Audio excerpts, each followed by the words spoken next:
Okay, hello everyone, and welcome to another episode of the Intellectual Saviors of Wrestling with your hosts, the Master of the Brain Damage, Martin, and the one and only Sam H. On this episode, we're going to be reviewing Raw from the 6th of June, leading up to Money in the Bank, and it started off with everyone in the ring on ladders. yeah, it was rather unexpected, not the way they usually start a show off, but yeah, we had all 6 participants so far for the Money in the Bank match, all on ladders, and it very quickly basically escalated into an argument between the 6 of them who was going to win. Yeah, there was some great material in there from Jericho in his heel mode. Ah, yes, the classic. I'm not from Winnipeg. I'm from Toronto. You idiot. No, he is from Winnipeg. Yeah, right. Yeah, I hyped that up. Yeah, and Jericho trying to claim that he won the first Money in the Bank match, and then the 6th. Was it Appleton you won it in? Appleton, New York, the Big Apple. He didn't even know. But we all know the first one was won by Edge. Yep. Back in 2005. Yeah, and then this segment took a little bit of an unexpected twist. Yeah. We saw a sort of returning Teddy Long, the former general manager of SmackDown. Yeah, he wants to come back and run SmackDown again. Yeah, because that's all we need on SmackDown, more tag team matches, player. Well, at least we won't have to worry about anyone going one-on-one with The Undertaker. Because he ain't around anymore. Well, he is if you're in Texas, but Oh. that's about it. So, what was the first match of the evening? Yeah, there was many matches made between the participants in the Money in the Bank match, but the first match was Cesaro versus Jericho. Yeah. Good, solid match. Cesaro pulling out all his moves. Yeah, and then classic Jericho heel work. You can love him or hate him, but he just plays a heel so well. Yeah, I would be fine if he would have stick to that for the rest of his career. Yeah. But this ended pretty much the way I wanted. Cesaro won with the finisher. No interference, no dirty tactics, just a clean pin. We're looking at you, the women's division. Yeah. But on to that later in the show. Yeah, Cesaro picked up the win in that match. And then we had another singles match. We had a match between Jack Swagger and Rusev. Yeah, they seem to be doing this one a lot recently. Again. Yeah, I don't know exactly where they're going with it because obviously we've now had it confirmed it's going to be Titus O'Neil versus Rusev for the United States Championship. So I don't know whether Jack's playing a bit of the guinea pig and then Titus comes out and saves the day. Yeah, it might lead to a triple threat match somewhere down the line with the 2 Americans trying to take the title off the nasty Bulgarian. Let's not forget, he's the greatest United States champion ever. Oh, God. How he can even say that, I don't... Yeah. Well, I think we'll save that one for another time. Yeah,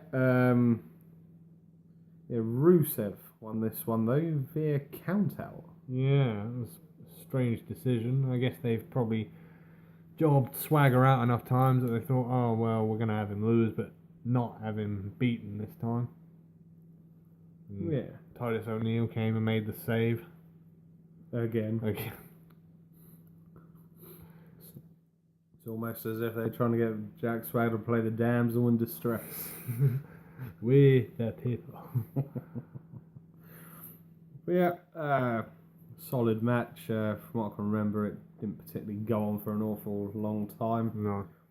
But yeah, just more building up. Titus O'Neil being in the US title picture after the match is finished. Which is good. I'm happy to see new people going for title shots, not just the same old people over and over and over again. Yeah, it's refreshing. I mean, I think whether we like it or not, you're going to be seeing the same familiar faces for the Intercontinental title for a little while at least. Who knows, that may change when the brand split comes along. But yeah, we'll see what happens in the developing weeks. Yeah, right. On to the next one. Tag team match. Uh-oh. Easy, Teddy. Yeah, it was the team of Enzo and Big Cass versus the Vaudevillains. Yeah, see, this is always a good pairing. They've done some stellar work in NXT. I don't know, at the moment, Enzo and Big Cass just seem to be, I don't know, their popularity seems to be going up and up and up and up and up. Yeah. Louder reactions every week. Yeah, they seem to astonish you more every week, and you're sitting there thinking, how can they get any more popular? But it seems to be happening week by week, as you say, and be interesting to see what the plans are for Big Cass and Enzo in the long term. Hopefully they get a chance at the tag titles. I mean, we don't know if they were going to win it. Was it Extreme Rules or Battleground? They had the number one contender match. I want to say Extreme Rules. Yeah, but I don't know. I've forgotten. I think you might be right. No. I think it was a Battleground. It was Battleground. They then had the tag title match at Extreme Rules. Yeah. So yeah, Vaudevillains won this match though via disqualification. Yeah, I think didn't the club interfere in this one? Yeah, I think it sort of descended into a bit of a brawl. Yeah, and oh yes, and then I believe didn't a certain John Cena come down to save the day. I think that may have been in the main event where he came down and saved the day. Yeah, you're right. I'm skipping ahead here, but yeah. But no, quickly before we get on to the next singles match, I want to just shout out to the build-up for Seth Rollins v Roman Reigns for the WWE title. Now, both of these videos, one from Seth's side of view, one from Roman's point of view, I thought these were expertly done. Just brilliant. WWE, for all their faults, they know how to build up a big match. Yeah. And this one's been building for a while. Showing you all their time in the Shield, the tag title win over Bryan and Kane, the breakup of the Shield, the 2 WrestleManias. It just seems all the history between these two. Christ, they just know how to build up a match. They were amazing videos. Yeah, and then obviously I can't remember if it was on this one as well. Obviously they stole a little bit from Seth Rollins' recent 24 documentary. Yeah. Which, by the way, if you haven't watched it yet, go and watch it now. We're going to plug the network for that one. It's a hell of a documentary. Do it now! Easy, Arnie. Right. Alright. And then let's move on to the next match, which... one of my favourite wrestlers here. Yeah, another one for the Money in the Bank participants. You had Sami Zayn versus Alberto Del Rio. Yeah, see, this was a great match. Sami Zayn seems to have brung his NXT work up with him. Can pull off a solid match with anyone. Yep. I didn't agree with the ending. I mean, I know they have to build up every person, but I think with Sami Zayn only in his first few months of being on Raw, he should be picking up the bigger wins. Del Rio doesn't need them. No, I mean, at the end of the day, we all know what Del Rio can do, and he's going to be a contender regardless of what he's involved in. So yeah. And then that was the end of that match. And then I suppose we should give another quick shout out to another backstage segment we had during Raw. Stephanie was backstage, just sorting a few things out, and then Teddy Long came along again as Stephanie had ended his music when they were out at ringside. He decided to come along playing his music on his phone. Yeah, you could totally imagine that being his ringtone. Yeah, bit more plug-in from Teddy for him to take control of SmackDown when it moves to its new slot on being live on Tuesdays. But it didn't quite go so well for him because, firstly, Stephanie questioned how he kept on getting back into the building. How did he keep getting in the building? And I think he tried to imply that he paid off the security guards. Yeah, and then eventually Stephanie sent him on his marching orders, much to his displeasure. Yeah, but I don't think we've seen the last of him. No, I can see them trying to plug this along for a few more weeks, possibly. Yeah, I would totally be okay with him just breaking into the building at random times, just showing up every now and again.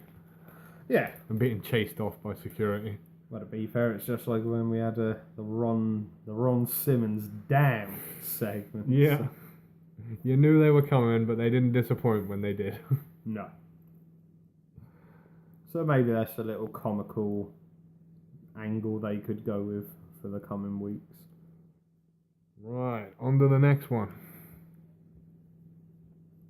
We had another Money in the Bank participants matches. That's 3.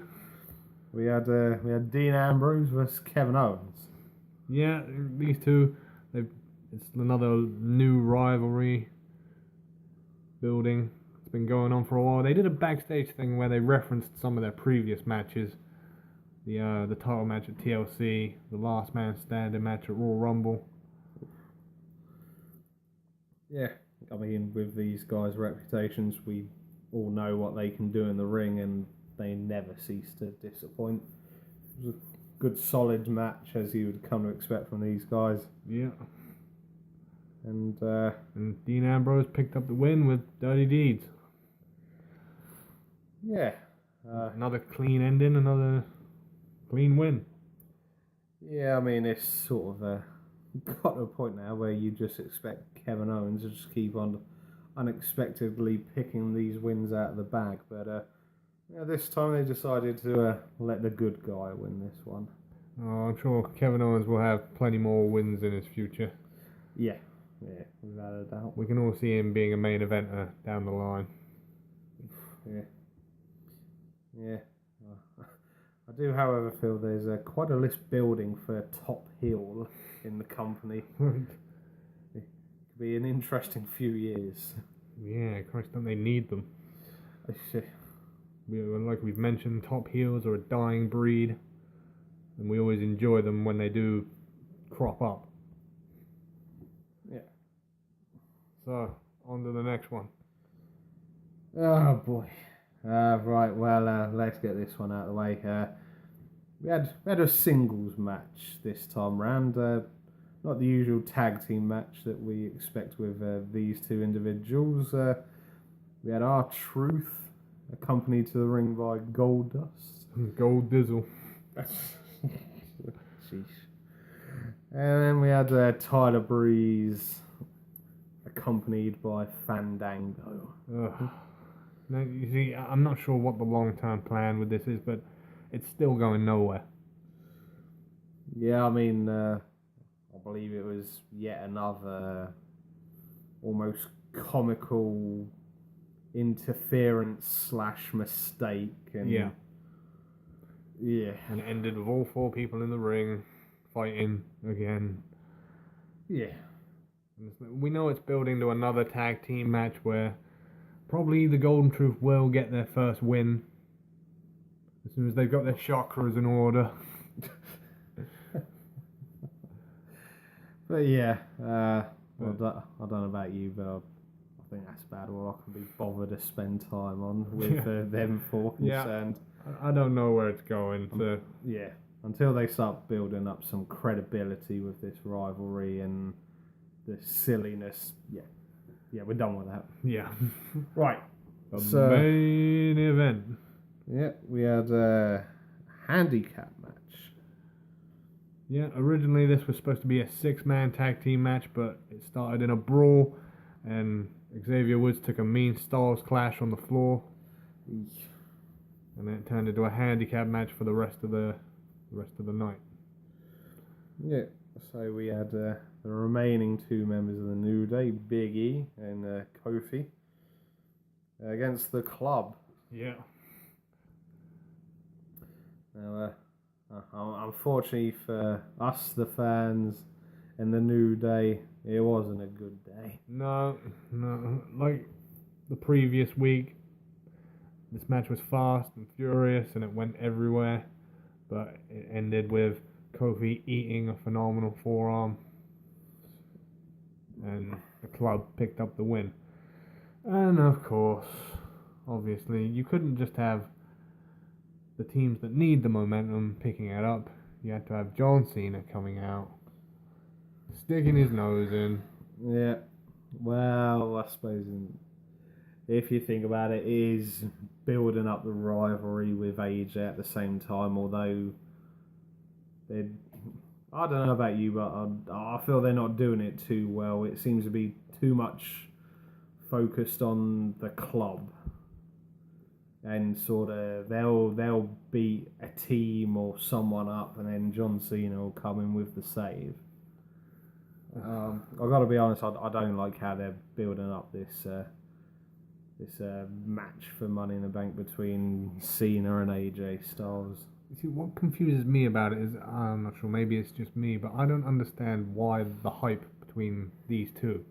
Because AJ was the face of, well, let's be honest, he was the face of TNA. You're not allowed to say it. Oh, yeah, of course. Not allowed to mention that. If you've watched the Edge and Christian show on the network, you'll get this, because they done a really funny segment. Will the WWE ever talk about it? And one of their first guests was AJ Styles, and wouldn't you know, one of the subjects that come up was the company they worked for between 2003 and 2012, and they cracked a huge joke about how they'll never talk about that company. No, they're not getting any publicity. But in the case of dream matches, this wouldn't be one of the ones on top of my list. Yeah, I get it to an extent, you know. It's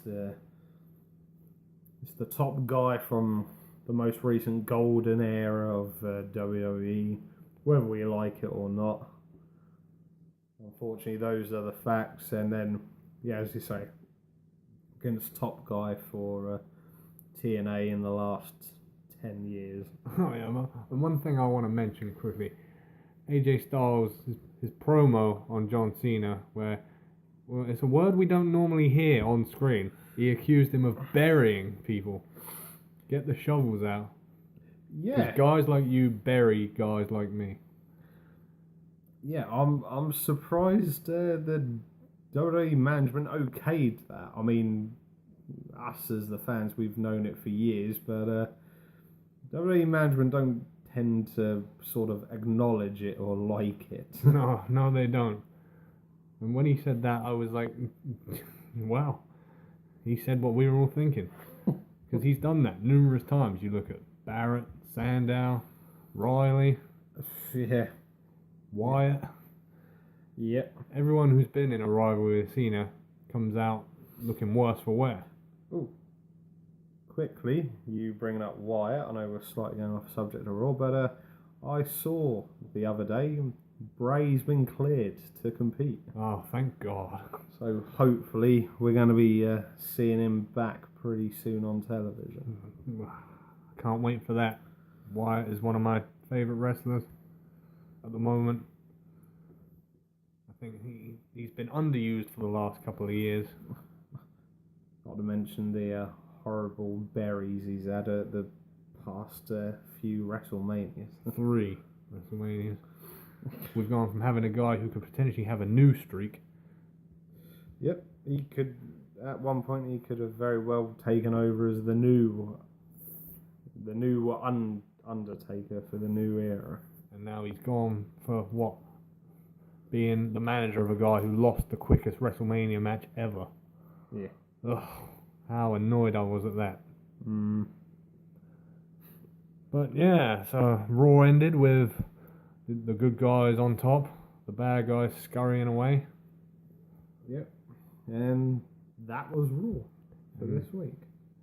And we're building up to what happens on SmackDown. So I guess that covers Raw.